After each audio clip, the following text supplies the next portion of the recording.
살아계십니다. 진리를 결론 삼는 믿음이라는 제목으로 말씀을 증거하겠습니다. 오늘 우리가 함께 읽은 사도행전 17장에는 이 사도 바울이 2차 전도 여행을 하면서 데살로니가, 그리고 베레아, 그리고 아덴, 이 세 도시에서 전도한 내용이 기록되어 있습니다. 그런데 이 세 도시 중에서 가장 인상적인 도시가 바로 베레아였어요. 그래서 오늘 이 베레아 전도에 대한 말씀을 통해서 여러분과 함께 은혜를 나누고자 합니다. 자, 11절 말씀이죠. 우리 11절 스크린 보고 함께 읽겠습니다. 시작. 베레아에 있는 사람들은 데살로니가에 있는 사람들보다 더 부러워서 간절한 마음으로 말씀을 받고 이것이 그러한가 하여 날마다 성경을 상고함으로. 아멘. 여러분, 여기서 말하는 베레아 사람들은 베레아에 살던 유대인들을 말합니다. 그런데 같은 유대인들이지만 데살로니가에 있는 유대인들과는 많이 달랐습니다. 우리가 지난주에 함께 살펴봤던 내용이죠. 이 데살로니가에 있는 유대인들은 사도 바울이 전하는 복음을 듣고는 더 마음이 강팍해졌어요. 막 분노가 일어나가지고 사람들을 동원해서 폭동을 일으키고 전도를 방해했던 사람들입니다. 심지어는 오늘 본문에 나오는 이 베레아에까지 쫓아와가지고 사도 바울을 핍박했던 사람들이 이 데살로니가 유대인들인 반면에 이 베레아에 사는 유대인들은 사도 바울이 전하는 복음을 듣고 정말 그런가 해서 날마다 성경을 상고했다는 것입니다. 물론 그들도 처음에는 쉽게 복음을 받아들이지 못했습니다. 사실 당연한 거예요. 그 사람들은 예수님이 메시아라는 이야기를 한 번도 들어본 적이 없습니다. 그러니까 처음 그 이야기를 사도 바울이 전해주는 복음을 들었을 때 어떻게 쉽게 마음을 열겠냐고요. 뼛속까지 유대인들인데, 선민의식에 사로잡혀 있는 그런 유대인들이 사도 바울이 전해주는 그 예수님의 복음을 이야기했을 때 그들도 쉽게 마음을 열 수가 없었던 것은 사실 당연합니다. 그러나 이 베레아 사람들은 사도 바울이 전하는 이 복음을 무조건 거부한 것도 아니고, 그렇다고 무조건 받아들인 것도 아니었습니다. 그들은 성경을 살펴보면서 지금 저 사도 바울이 하는 저 복음이 정말 성경에 합당하냐, 성경에 나와 있는 이야기냐, 그거를 점검해 봤다는 거예요. 그래서 깊이 성경을 상고한 결과 맞구나, 저 사도 바울이 전하는 복음이 사실이구나, 예수님이 바로 하나님이 그토록 약속하셨던, 예언하셨던 메시아가 맞구나. 그리고 그들이 예수님을 받아들입니다. 그러면서 그들이 복음을 받아들이고 베레아에 큰 부흥이 일어났다는 거예요. 오늘 12절 말씀에 보니까 많은 사람들이 예수를 믿고 헬라인 귀부인, 그리고 적지 않은 남자들도 예수를 믿는 역사가 베레아에서 일어났다고 성경은 우리에게 말씀하고 있습니다. 여러분, 오늘 이 베레아 전도에서 하나님이 우리에게 주시는 매우 중요한 메시지가 있습니다. 그것은 뭐냐? 성경을 모든 일에 절대적인 기준으로 삼는 태도가 그렇게 중요하다는 거예요. 할렐루야. 다시 말해서 진리를 내 삶의 결론으로 삼는 그 태도, 믿음입니다. 믿음. 하나님의 말씀인 이 진리를 내 삶의 결론으로 삼는 그 태도가 신앙생활하는 일에 있어서 얼마나 중요한지에 오늘 말씀은 우리에게 도전하고 있다는 것입니다.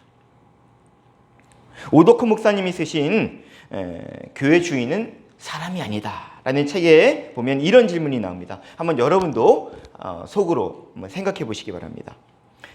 자, 교회 생활을 20년 정도 한 사람하고 신앙생활을 1년 정도 한 사람 중에 누가 더 교만할까요? 자, 이런 질문도 나와요. 헌금을 많이 한 교회인가? 헌금을 적게 한 교인 중에 누가 더 교만할까요? 물론 다 그런 건 아닙니다. 획일적으로 그렇게 이야기할 수는 없지만 그 책에서는 대체로 신앙생활을 오래 한 사람, 그리고 교회에 헌금을 많이 한 교인들이 더 교만하다는 거예요. 여러분, 이건 무엇을 말합니까? 예수를 오래 믿으면 오래 믿을수록 믿음이 더 떨어진다는 겁니다. 신앙생활을 오래 하면 오래 할수록 여러분, 상식적으로는 어떤 결과가 나와야 됩니까? 신앙이 성장해야 되는 거잖아요. 믿음이 성장해야 되는 거잖아요. 그런데 오히려 반대 결과가 나오는 것을 볼 수 있다는 거죠.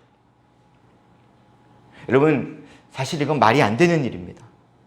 정말 엉터리 같은 이런 일이 실제로 우리가 살고 있는 이 교회 안에서 일어나고 있는 게 현실이라는 거예요. 이유가 뭘까요? 여러분, 이유가 뭐라고 생각하십니까?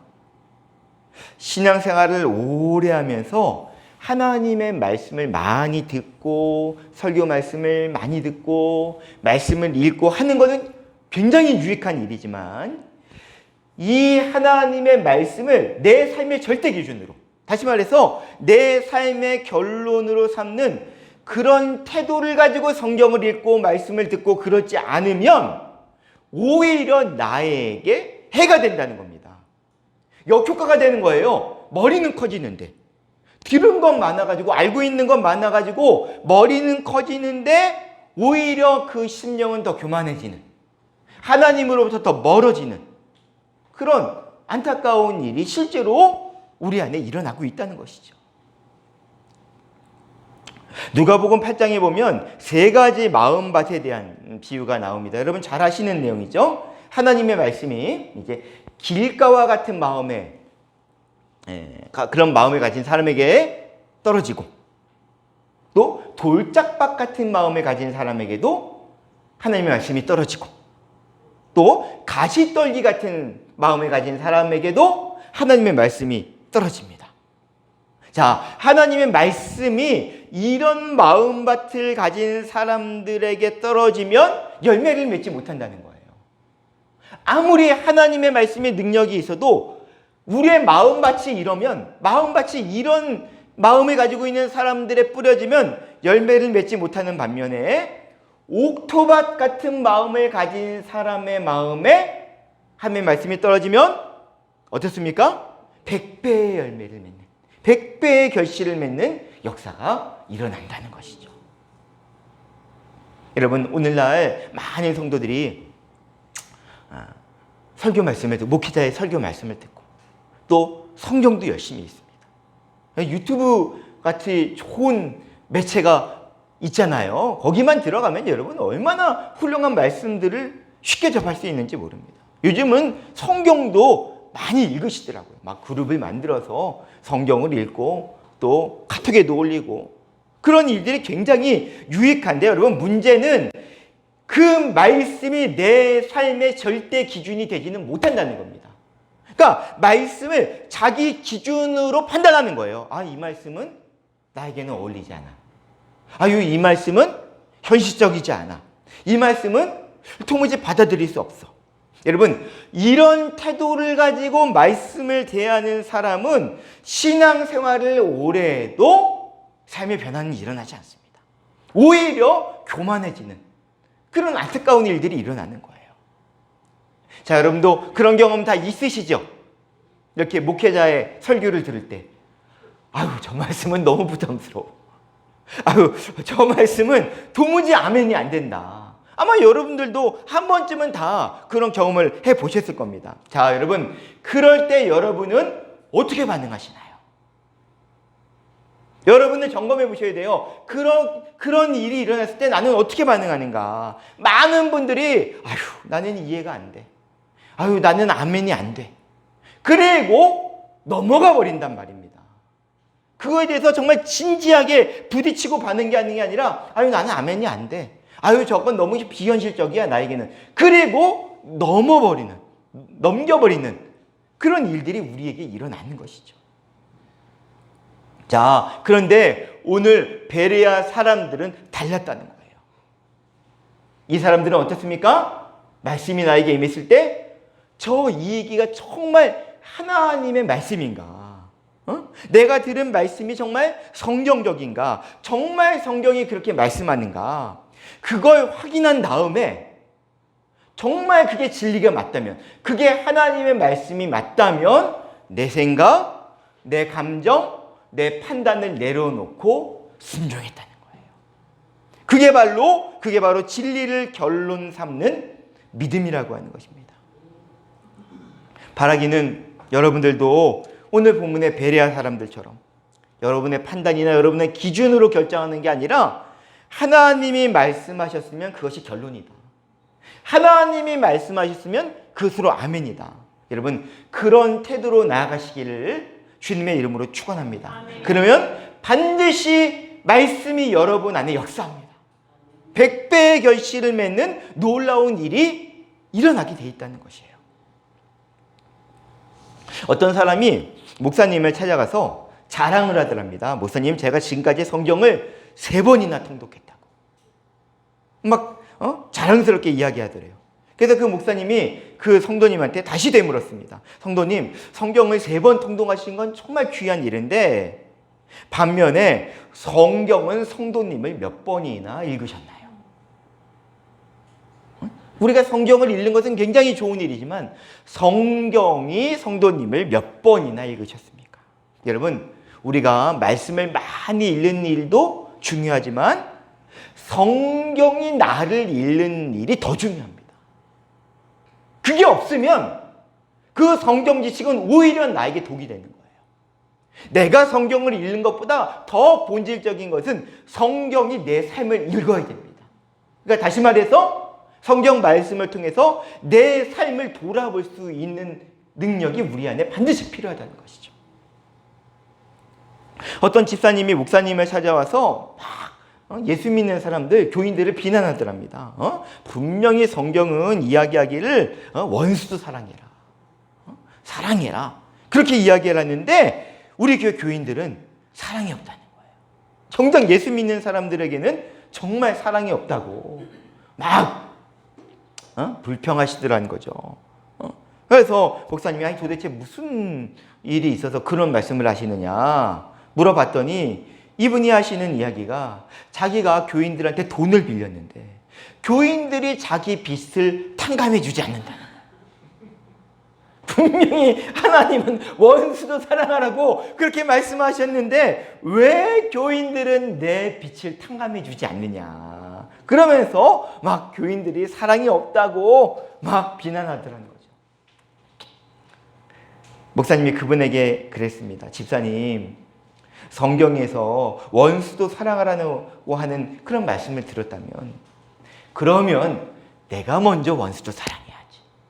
내가 어떻게 하면 원수까지도 사랑할 수 있을까? 그 말씀을 나에게 적용하는 게 맞지. 그 말씀을 가지고 교인들이 나를 사랑하나 안 하나 그 말씀을 가지고 다른 사람을 판단하고 다른 사람에게 적용하는 것은 잘못된 태도입니다.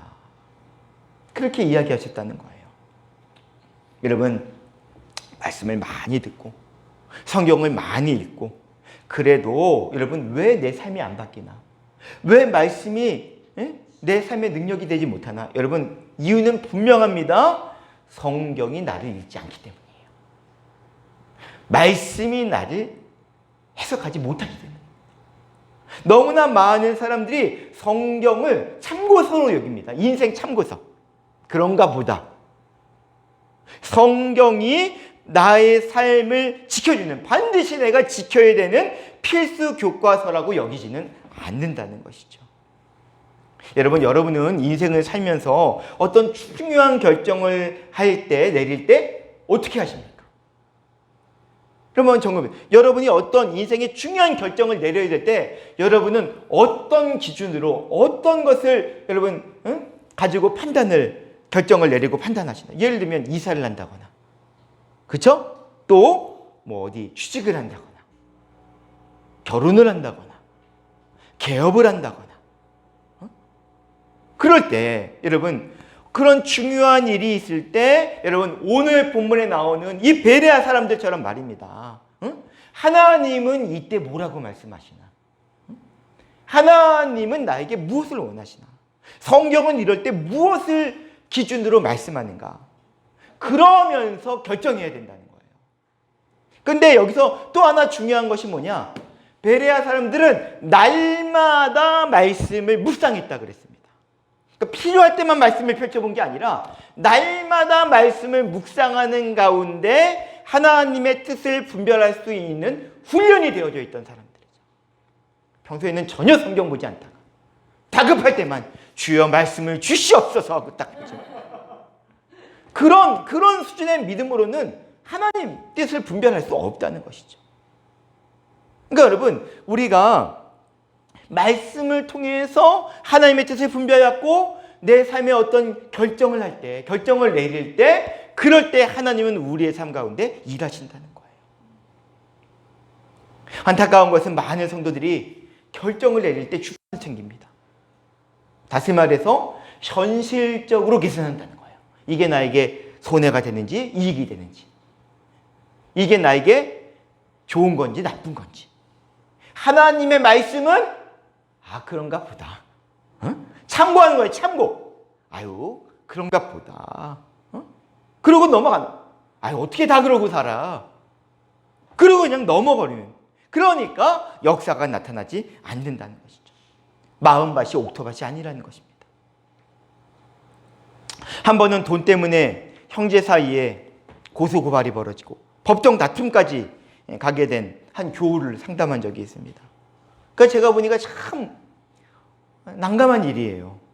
형제들 사이에 돈 거래를 하다가 이게 틀어지는 바람에 이제 법정 소송이 벌어진 겁니다. 그래서 제가 용서하시라고 손해볼 각오를 하고 용서하시고 하나님께 맡기세요. 알겠더니 그 집사님이 펄펄 뛰면서 목사님은 내 처지가 아니니까 그렇게 얘기하는 거지. 목사님도 내 입장이 되면 절대로 그렇게 하지 않을 거라고. 그러면서 막 화를 내시는 거. 절대로 그냥 넘어갈 수 없다. 절대로 용서할 수 없다. 그런데 어떻게 하겠어요? 막을 수가 없는 겁니다. 여러분 결과는 어떻게 됐을까요?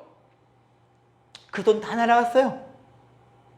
양쪽 다, 두 사람 다. 돈 다 잃어버리고 가족관계 다 깨지고 너무나 비참한 결과를 얻게 됐습니다.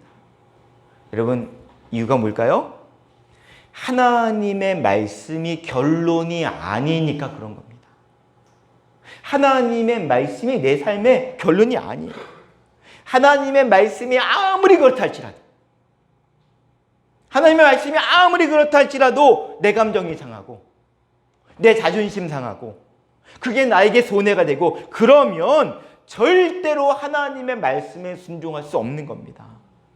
다시 말해 하나님의 말씀이 내 삶의 절대 기준이 되지 못하는 겁니다. 여러분 그런 사람은요 하나님도 못 말립니다. 하나님도 아무리 하나님이 말씀하셔도 내가 거부하면 하나님도 어떻게 못하시는 거예요.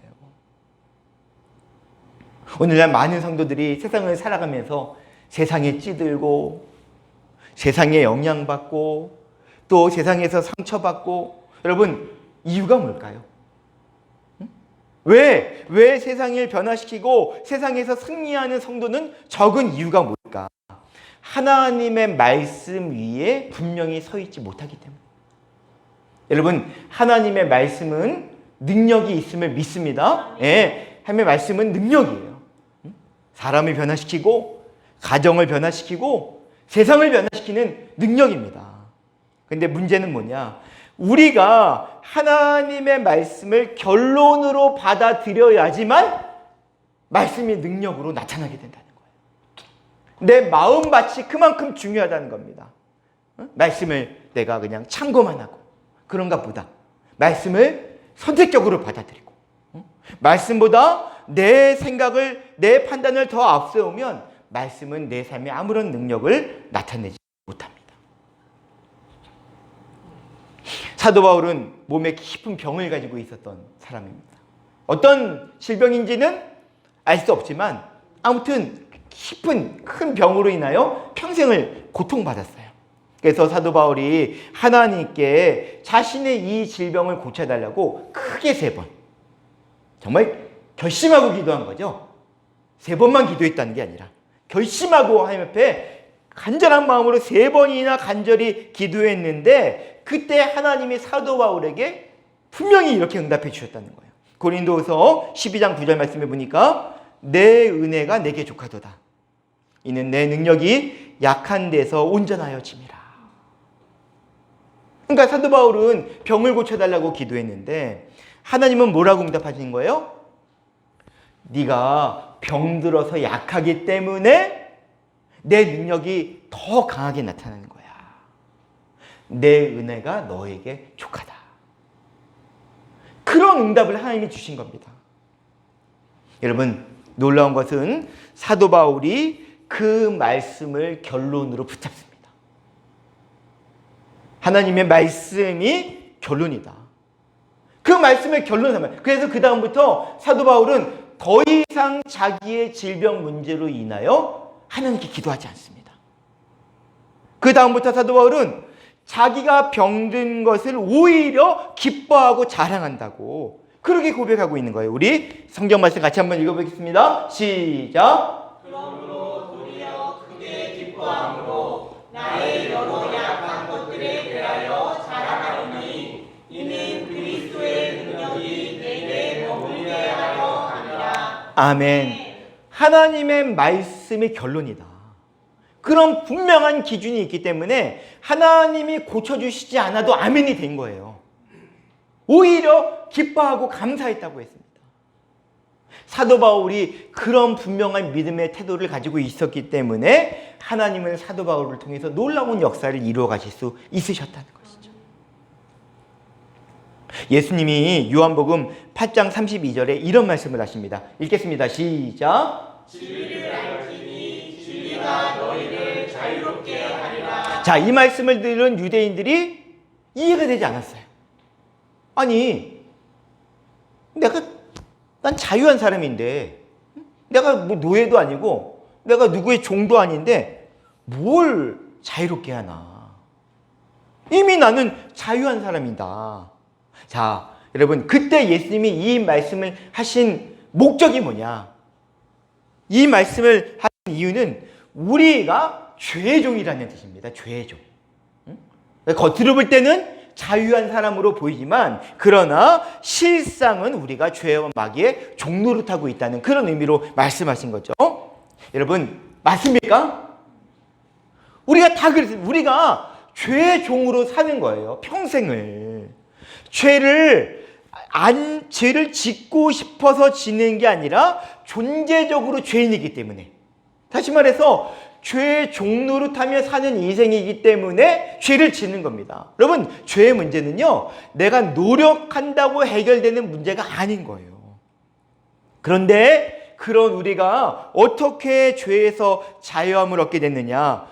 예수님의 십자가 복음 때문인 것입니다. 로마서 5장 8절 9절 말씀 읽겠습니다. 시작. 우리가 아직 죄인이었을 때에 그리스도께서 우리를 위하여 죽으심으로 하나님께서 우리에 대한 자기의 사랑을 확증하셨느니라. 그러면 이제 우리가 그의 피로 말미암아 의롭다 하심을 받았으니 더욱 그로 말미암아 진노하심에서 구원을 받을 것이니 아멘. 그러니까 여러분, 이 말을 한마디로 하면 뭐냐? 다 하나님이 하셨던 거예요. 하나님이.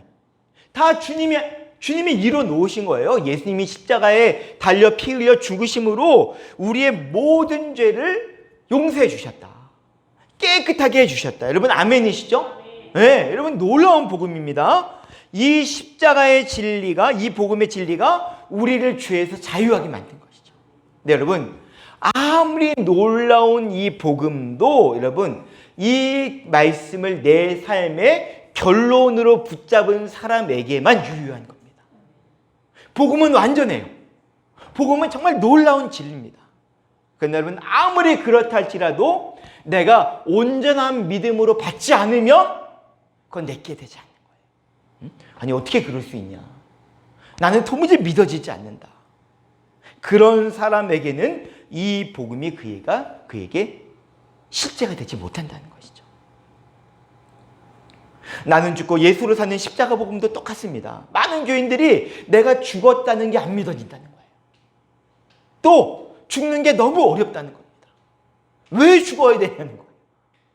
근데 여러분 분명히 아셔야 됩니다.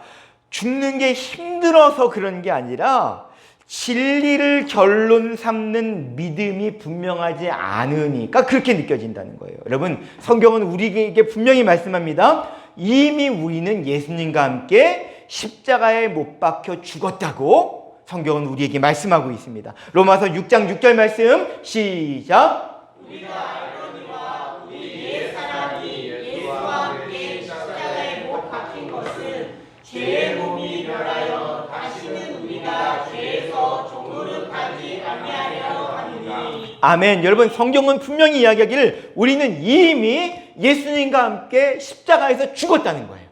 예수님을 믿었다는 말은 예수님과 함께 내 옛자가 십자가에서 죽었다는 겁니다. 그러니까 우리는 이미 장례식 치르고 사는 사람들이에요. 아멘? 네, 그 놀라운 진리를 성경은 말하고 있습니다. 남은 건 뭐예요? 내가 그걸 믿느냐 안 믿느냐. 그 말씀을 내 삶의 결론으로 붙잡느냐 안 붙잡느냐에 따라서 완전히 다른 결과를 낳게 된다. 그걸 정말 믿음으로 붙잡는 사람은 고백이 분명합니다. 나는 이미 죽었습니다. 내 안에 사시는 분은 예수님이십니다. 그러나 안 믿는 사람에게 그 말씀은 그를 자유하게 해줄 수가 없다는 것이죠. 여러분 구원의 놀라운 축복도 또 예수님의 생명으로 사는 이 놀라운 복음도 진리를 결론 삼는 사람에게 임하게 됩니다. 근데 여러분 구원만 그런 게 아니라는 거예요. 영생의 문제, 구원의 문제만 그런 게 아니라 우리의 삶의 모든 영역이 다 동일합니다.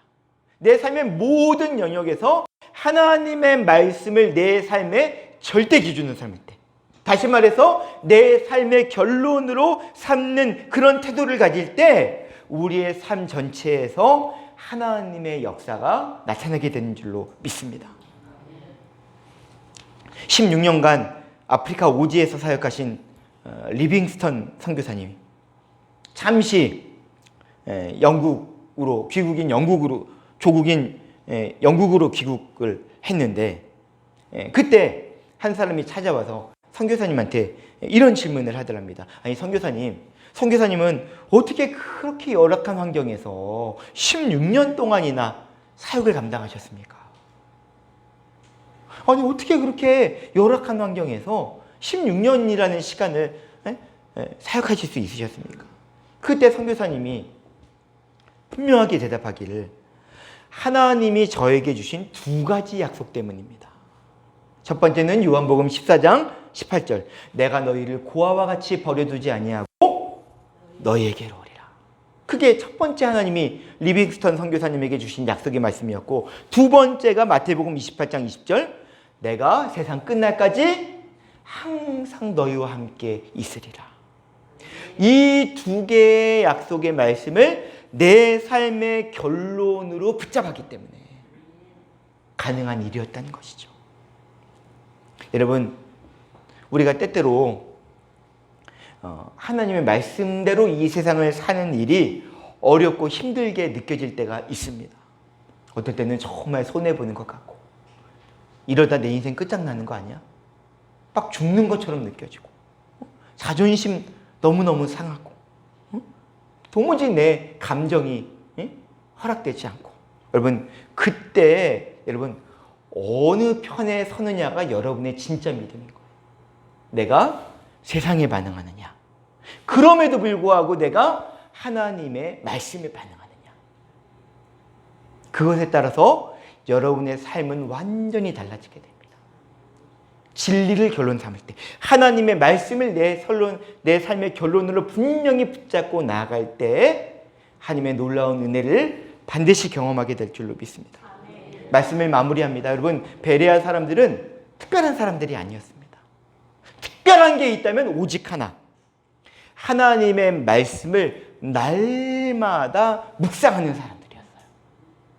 말씀이 말씀을 통해서 내 삶을 날마다 돌아보는 사람이었습니다. 그래서 그들 안에는 분명한 기준이 있어요. 하나님의 말씀이 내 생각보다, 내 감정보다, 내 경험보다 먼저다. 그게 분명하니까 하나님이 그 땅 가운데 놀라운 부흥을 허락해 주셨다는 것입니다. 오늘도 하나님은 그런 사람을 찾고 계시는 줄로 믿습니다. 사랑하는 성도 여러분, 오늘 이 시간 다시 한번 결단하시기를 바랍니다. 하나님의 말씀이 내 삶의 결론입니다. 복음이 내 삶의 결론입니다. 여러분, 그 믿음으로 살아갈 때 베레아에 임했던 하나님의 놀라운 부흥의 역사가 오늘 이 시간 여러분의 10년 가운데, 여러분의 가정 가운데, 우리 교회 가운데 동일하게 임하게 될 줄로 믿습니다. 우리 함께 그런 믿음의 결단을 가지고 찬양하며 주님께 나아가겠습니다. 나의 안에 거하라.